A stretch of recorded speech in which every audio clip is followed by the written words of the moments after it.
He got down on one knee in a restaurant where we had shared 100 meals together, and I said yes. But here's the thing. He was wearing his old gray sweatpants and a faded t-shirt. I had dirty jeans on and a sweater I had grabbed off the floor that morning. There was no elaborate setup, no hidden photographer, no crowd of friends pretending to be surprised. Just the two of us, a basket of bread we hadn't touched, and a question that had been 3 years too late and somehow arrived at exactly the right time. I looked at him across that table, and I thought about every single moment that had led us to this one. The good ones, and the ones that nearly destroyed me. Because to understand why that proposal felt like the most perfect thing that had ever happened to me, you need to understand what came before it. You need to go back about 8 months, to the night I got dressed up for the man I loved, and he made me feel like the most foolish woman alive. Let me start at the beginning. Not the very beginning. Not the first date, not the early years, but the beginning of the story that changed everything. My name is not important. What is important is that I was 26 years old, and I had been with Tom for 6 years. 6 years. We had a house together, 2 cats, one gray, one orange, both completely convinced they owned us, and a life that felt comfortable and warm and real. I was not a woman who spent her time dropping hints about rings or circling wedding venues online. I genuinely loved the life we had built. I was not waiting for a proposal. I was just living. But I'll be lying if I said the thought had never crossed my mind. 6 years is a long time. And I had noticed, the way you notice things you don't want to fully admit, that whenever the topic of marriage floated into a conversation, Tom would find a way to redirect it. Not aggressively, not rudely, just sideways. A joke, a distraction, a sudden interest in whatever was on television. I told myself it was nothing. He was just not a big talker about that stuff. Lots of men aren't. That is what I told myself. Looking back now, I should have paid more attention to how quickly he changed the subject. Every single time. Anyway, last July, we were invited to a friend's engagement party. It was a nice event, dinner, a few drinks, everyone dressed up a little. Tom had been quiet the week leading up to it, and I remember thinking he seemed distracted, a little tense. I assumed it was work. I did not push. The night of the party, I got dressed in a $300 dress I had been saving for a special occasion. I felt good. I felt genuinely, probably good about how I looked. I came downstairs and Tom was standing in the kitchen in a $40 button-up shirt and jeans. Casual jeans, not even nice jeans. I remember thinking, okay, a little underdressed, but whatever, he looks fine. What happened next is the part one have replayed in my head more times than I can count. He looked at me, and then he looked at my dress, and then he said, and I want you to understand that this was not said with concern, not said with gentleness, not said as a question. He said that I was overdressed, that I looked like I was trying too hard, that people would think I was desperate for attention. He said it with this particular tone. He had sometimes, not shouting, not angry, just flat and certain, the way someone speaks when they have already decided they are right and your feelings about it are irrelevant. I stood there in my $300 dress and felt myself shrink. I changed. I put on something simpler. We went to the party, and the whole night, something sat in my chest that I could not name, a heaviness, a low-grade humiliation that I kept trying to swallow down with a smile. But the night was not over, and it got worse. Sometime during the evening, our friend announced their engagement again for a toast, and there was a lot of warmth and clapping and the kind of joy that makes a room feel full. And in that moment, Tom leaned over to me and said something that I will not repeat word for word because even now it makes my throat tighten. But the essence of it was that he didn't know why I even cared about marriage, that it was just a piece of paper, and that the way I had dressed that night suggested I wanted something he was not sure he could give me. In front of people, at a party, while our friends were mid-toast. I did not cry that night. I held it together the whole drive home. But when I got inside the house, I went to the bathroom, sat on the floor with my back against the tub, and I cried until I ran out of breath. The next morning, I called my best friend, Priya. Priya has known me since we were 17. She is the kind of person who will tell you the truth, even when you desperately want her to lie to you. And she does it with enough love that you can take it. I told her everything, the dress, the comment at the party, the way he had spoken to me. And she was quiet for a moment, and then she said, "That is not how someone treats the person they love. That is how someone treats a problem they haven't decided how to deal with yet." I argued with her. I defended him. I said he'd been stressed, that he didn't mean it the way it came out, that 6 years of good did not get erased by one bad night. Priya let me talk, and then she said, "How many times have you defended him this year?" I did not have an answer for that. I went back home that day, and I tried to talk to Tom about it. I told him how the night had made me feel, not dramatically, not with accusations, just honestly. I told him that being spoken to that way in front of people had hurt me. I told him I needed him to understand that. He apologized. Sort of. The kind of apology that is really an explanation, where the words say sorry, but the subtext is that you're also a little bit at fault for being upset. He said he'd just been honest, that he thought I could handle honesty, that he didn't want me to be someone who needed constant reassurance. I told him that asking not to be belittled in public was not asking for constant reassurance. He went quiet, made himself a cup of coffee, and that was the end of the conversation.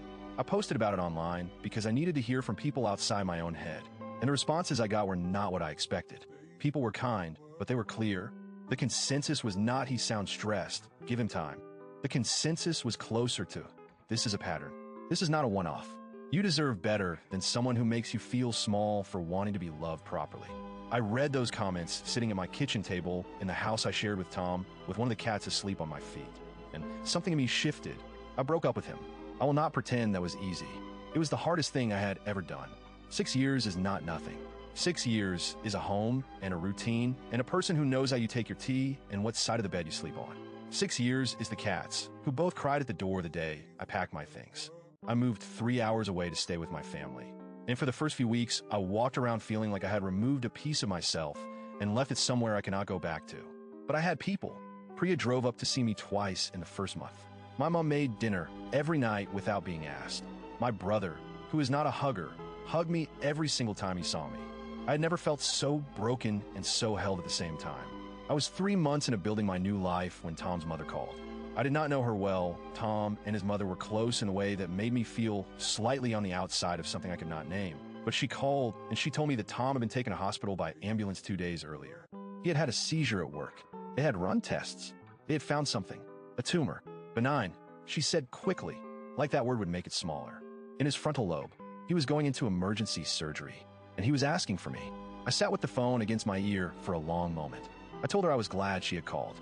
I told her I was 3 hours away and I would not be coming.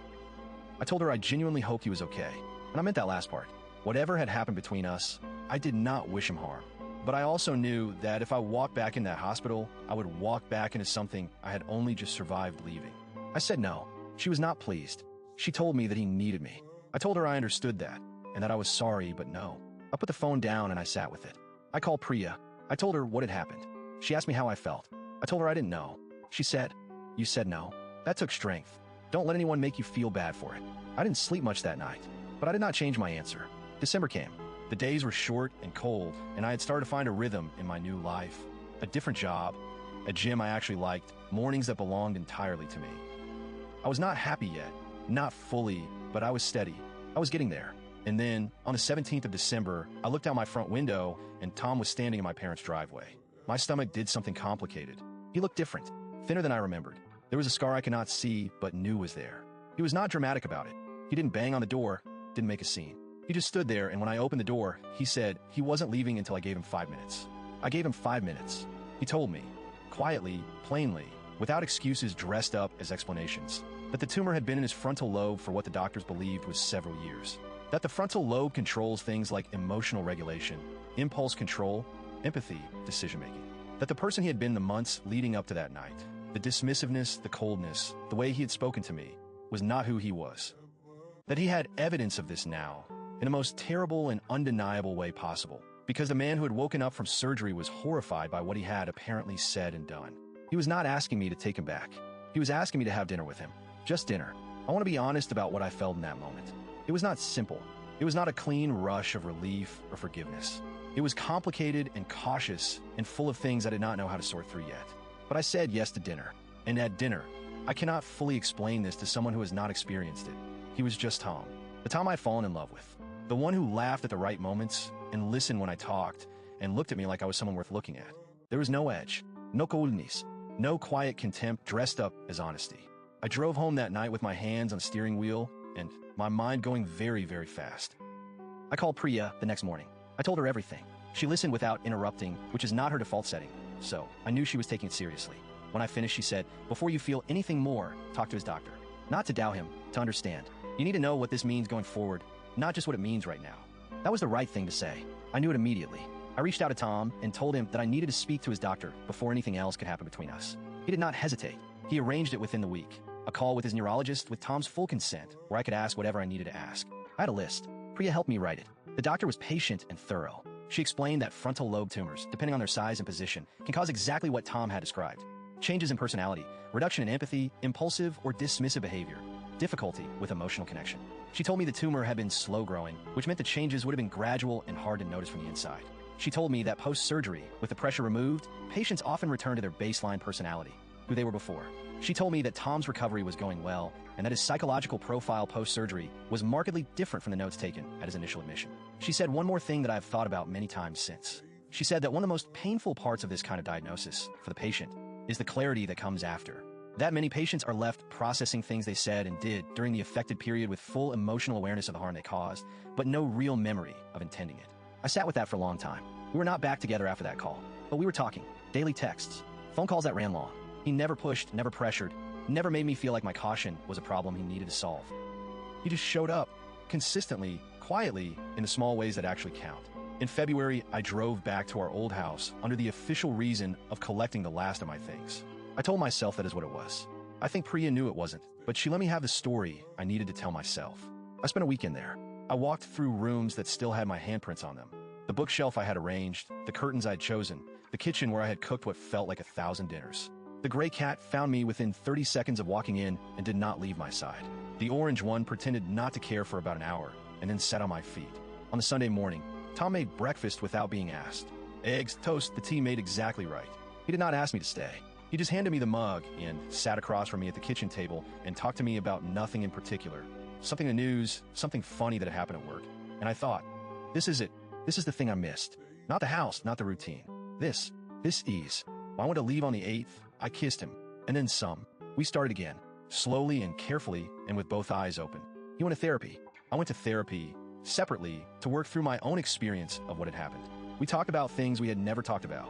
We were honest in ways that the earlier version of our relationship had perhaps not been brave enough to be. His health continued to improve. His follow-up scans were clear. His doctor remained positive. And every day, he was just Tom, the real one. The one who tells me I'm beautiful when I'm sitting on the couch in old sweatpants with unwashed hair. The one who packs my lunch on busy days without making a performance of it. The one who takes me to dinner and says, out loud, to me, in front of waiters who did not ask, that he is the luckiest person in the room. Last weekend, I moved my things back in. Both cats supervised from the top of the stairs with the energy of foremen reviewing a construction site. And last night, he took me to our old Italian restaurant, the one with the bread that is too good and the lighting that makes everyone look like they are in a film. We had been there so many times that the host knows our names. We sat at our usual table. I was wearing dirty jeans, a sweater I had grabbed off the back of a chair. I had not done anything special with my hair.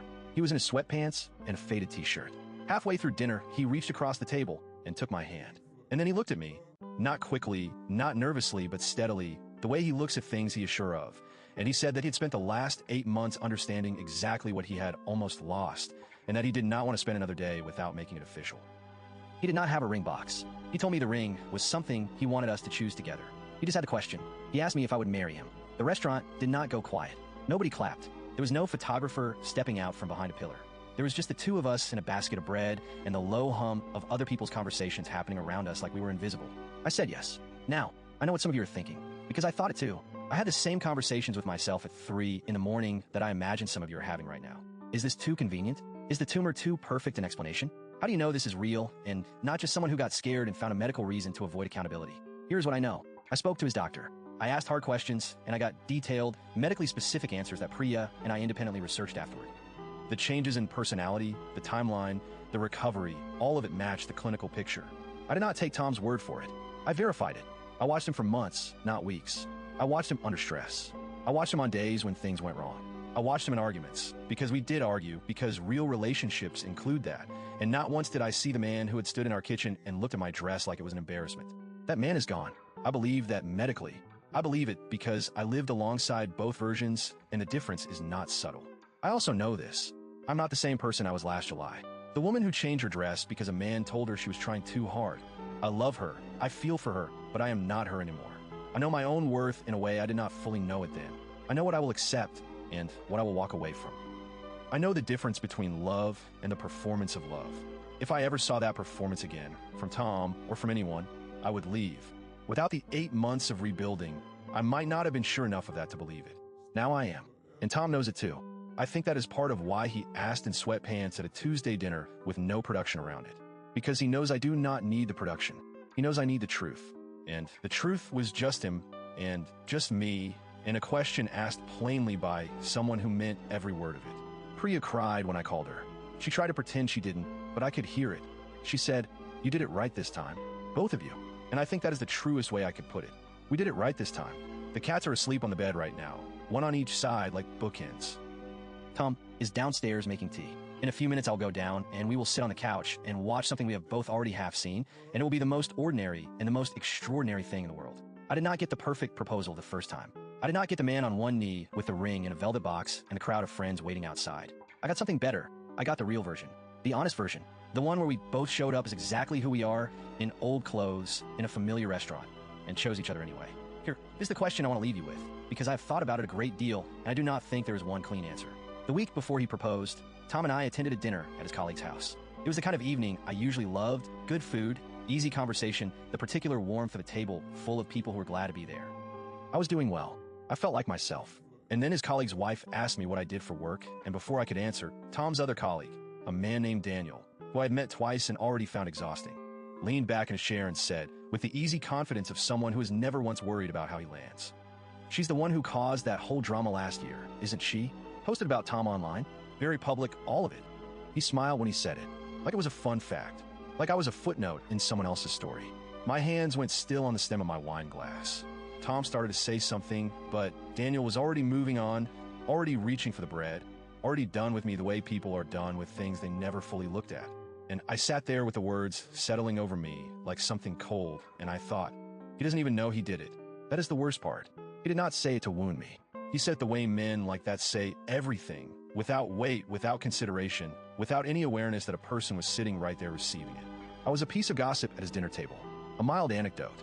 I was not someone who had sat on a bathroom floor and cried until she ran out of breath.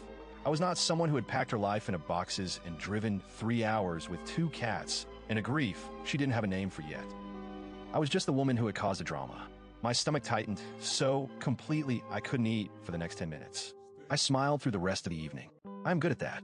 But in the car on the way home, Tom reached over and put his hand over mine on the gear shift and said quietly, "I should have said something. I'm sorry I didn't." And that mattered.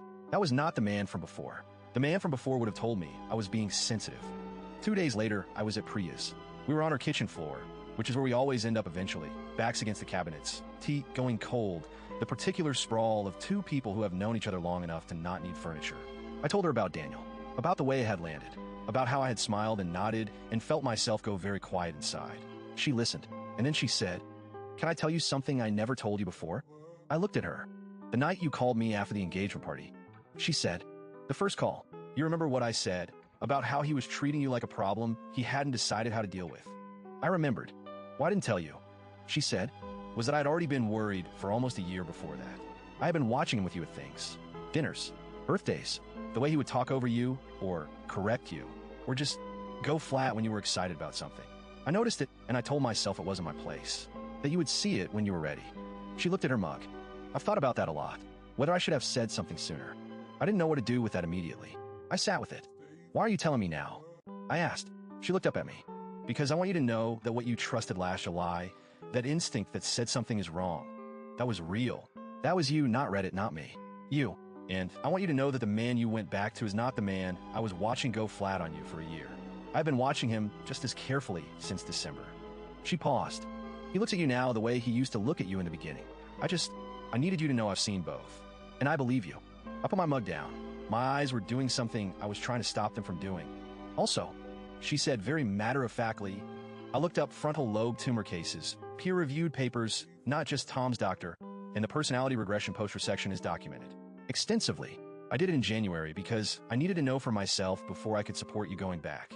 I wasn't going to let you walk into something I hadn't checked." That was so completely, perfectly Priya that I laughed. Out loud, through the beginning of tears. She handed me a biscuit like that resolved everything. It almost did. The night before he proposed, I didn't know he was going to propose. I just knew I couldn't sleep. I went downstairs. The house was quiet.